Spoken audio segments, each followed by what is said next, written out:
Boston. I saw you a couple months ago at Middle East, your headliner. It was crazy. I've been going to shows here forever, and like that's like the main spot. So if you can sell that out and really rock it, like you know you're good in Boston. Tonight you're here with Ty Dolla on the In Too Deep tour. How's your experience been on the tour?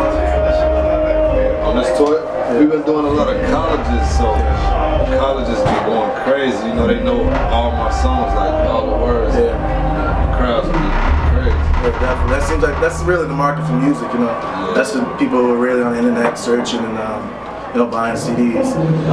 So obviously, you know, like I said, you're here with Ty Dolla sign.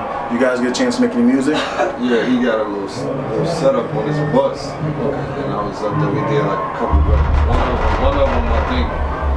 Yeah, it's gonna be crazy. So make sure you look out for that. This summer, you gave us an amazing project, Free Crack 2. It came out just 6-7 months after your first project, Free Crack.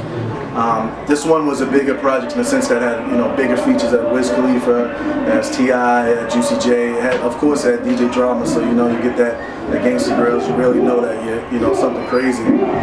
What was your mind frame like recording Free Crack 2 versus recording the original installment? Free Crack 1, I was, you know, just coming up, man. You know, I was going through the first stages of like music business, and you know, shit's a little stressful. So, and I was still in the streets doing my thing. Yeah, definitely. So it's kind of a little half and half. So the second one, I was really like explaining, like, I don't know. The second one, it was really like, I was in Atlanta recording most of the second one, so you know, I was relaxed a little bit more, and you know, I got a little more money. Yeah, definitely. Money makes everything. So you know, I don't be on the streets a lot, so well, you know what it is. Yeah, I know what you're saying. I know got time to be in the streets. Yeah, you gotta get to the money, man. But like, I'm really talking about like the shit I've been going through. Like, you get a little money, a little fame, shit gets a little crazy, you know, with your life, like your friends, your family, everything changed. So I was really talking about that.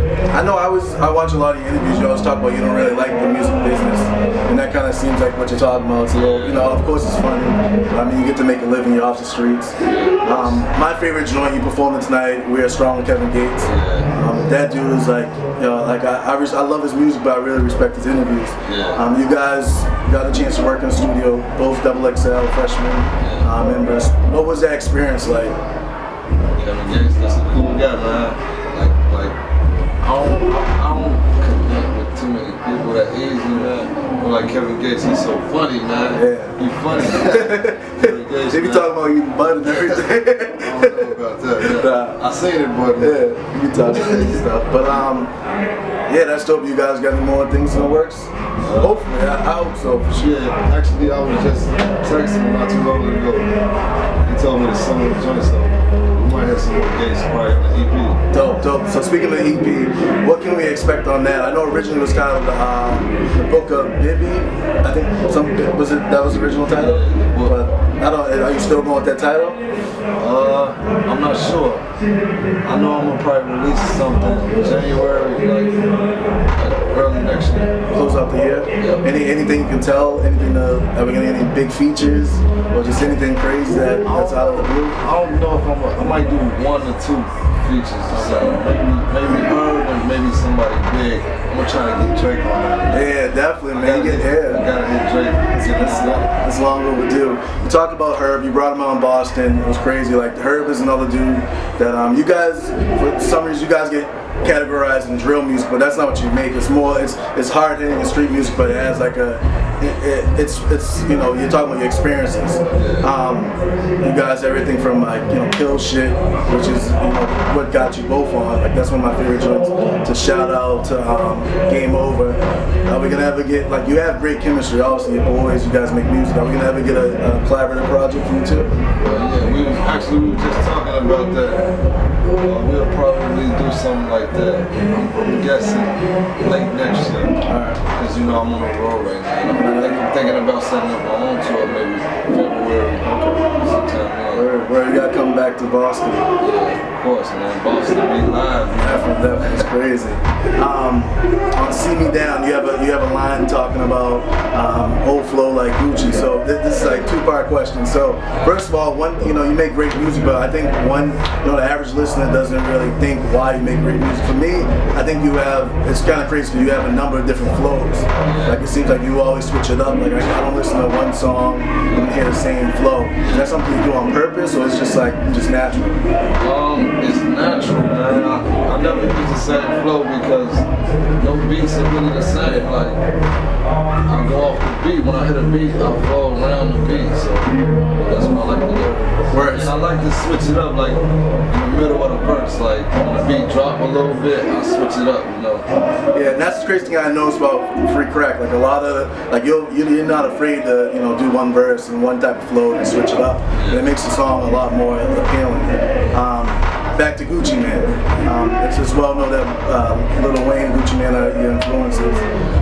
Of course you gotta be loving, we all want Gucci out, but he's putting out crazy music, more music than he's been putting out since he's been locked up. What kind of influence has Gucci Mane had on your career? Gucci Mane, that was one of my favorite rappers when I was younger, man. So when we was younger, we used to compare Gucci and Lil Wayne all the time. So, Gucci's like the man in Chicago still. He's like, Gucci runs Chicago right now. Free Goo-Up, man. That's the deal. Yeah, so Gucci, man. My favorite Gucci Mane song is I Smoke Kush, and I Pop Beans. That's just crazy. I don't give a damn. Kicking the Door is nice too. That's like the original. But Walker was even rapping back then. Swing My Dope. Is that what's called? Yeah. Whatever it's called, but I fuck with Gucci hard. So what's going on in 2015? You talked about the tour.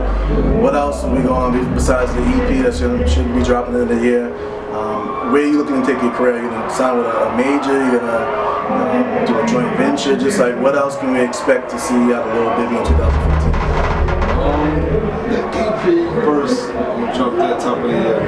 The tour. And just a lot of more music. I just came from Canada, Toronto, and like Toronto and Montreal.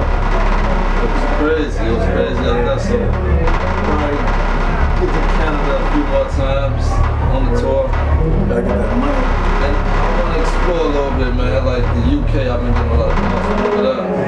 So yeah. But one other thing before we wrap it up, man. The thing is like your music's so street oriented.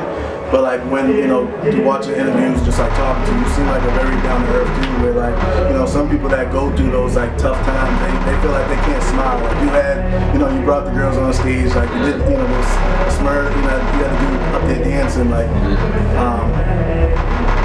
how are you able to kind of deal with tough times? But right now you should be living good.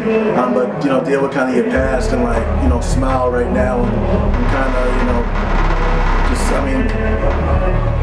leave Chicago back then in a sense and kind of move your career forward. Man, that's kind of the hardest shit that I'll be dealing with, man, because it's so fucked up where I come from, man. And like, I just got a couple calls, like a couple of my little homies, they just caught them on charges. They going facing like 21 to 30, I think, 21 to 40. And man, there's a lot of killing going on. I'll be getting calls like, man, so-and-so just did, So, I just try to think about my family, man. I try to think about my family, what I gotta do to help get out of that predicament that they're in. So I try to smile as much as I can. Definitely, and it seems like you had a lot of your boys here. Yeah. So you definitely, hopefully you can, just do whatever you need to do to put them in a position so they can be successful too. Yeah, I try to coach them, man. They so crazy, man. That's how it once was, but I try to bring them around different stuff to, trying to see how they act, or I be trying to.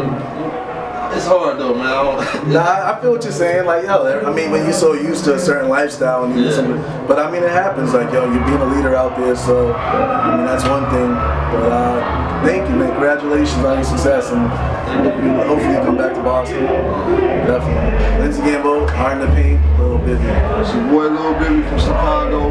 Make sure you get that Free Crack Tour off of Dat Piff, hosted by DJ Drum. And follow me on Instagram and Twitter at Lil Bibby.